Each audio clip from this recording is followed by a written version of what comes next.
Okay, so let's get to the big question. What are you going to do about it, Senator? Because it does not seem that Vladimir Putin is afraid of the U.S. at all. So for all the talk, what can be done? Well, first of all, he has every reason not to fear anything we've done so far. It's been less than a slap on the wrist for his annexation of Crimea, the first post-World War II annexation of land by a power in Europe.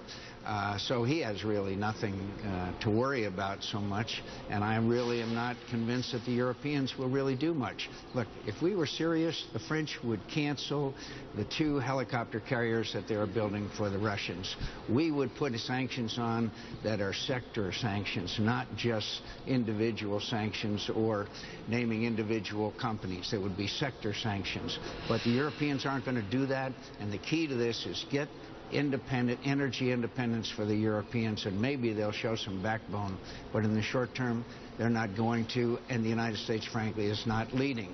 The President of the United States should be out there on national television pointing the finger where it belongs and telling the American people who's responsible.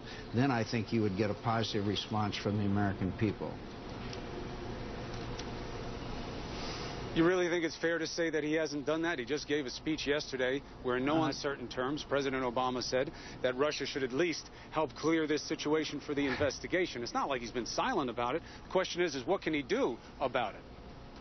Well, first of all, we should lead on sector sanctions. Second of all, the President should be saying exactly what I just told you, that this is the fault of Vladimir Putin, and Vladimir Putin will be held responsible. That should be his opening comment, instead of, well, maybe they have to clear it up. They have to clear it up because they caused it.